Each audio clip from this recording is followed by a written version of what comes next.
பெண்டாட்டி பெருமிலங்கு பிள்ளை ஒரு சுல்லானி இவையெல்லாம் நீக்கி நான் எக்காலம் சுகம் பெறுவேன். ஏன்னா சுதந்திரமான மனுஷன் நீ.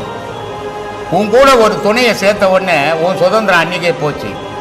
ஆனால் அந்த சுதந்திரமாக கூட இருக்கலாம், நீ அடிமையாகிடக்கூடாது. பெண்ணுக்கு அடிமையாயினா உன் வாழ்க்கையே அடிமை தான். நீ எதுக்குமே இனி உபயோகப்பட முடியாது. அவளை கேட்காத நீ எதையுமே தனித்து செய்ய முடியாதாயிடும்.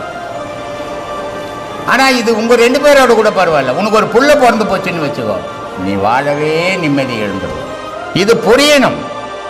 இறைவன் என் குணத்தோடு இருந்து தூரம் இருந்து இந்த உலகத்தையும் உலகத்தில் உள்ள ஜீவராசிகளையும் இயக்குறானே, அவன் எவ்வளவு பெரிய தர்மவானா இருப்பான். ஆனா ஒரு நண்பனா இருக்க நம்ம கூட இருக்கிற 4 பேர் கூட நம்மளால நல்லது செய்ய முடியாது. நம்ம எவ்வளவு மோசமானவனா இருப்போம்னு நம்மளை பத்தி யோசிக்கணுமே தவிர இறைவனை குறை சொல்றவன் இவன் நிறைவாழ்வு வாழ்ந்தவனா இருக்க மாட்டான். எப்பவோ செய்த வினை இப்ப மூலம். இவ்வளவு நாள் நீ கடவுளை பத்தியே நினைக்கல.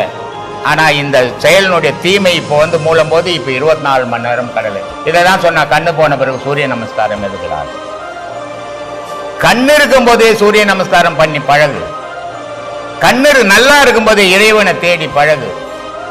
இறைவன் பாதத்துல சரணாகதி அடி. அதுவே உனக்கு மோட்ச முக்திக்கு வழிவகுக்குமே தவிர இந்த உலகத்துல நீ ஒன்னும் சாதிச்சிட முடியாது. இதுவரைக்கும் சாதிச்சவன் நம்ம எவனும் கிடையாது.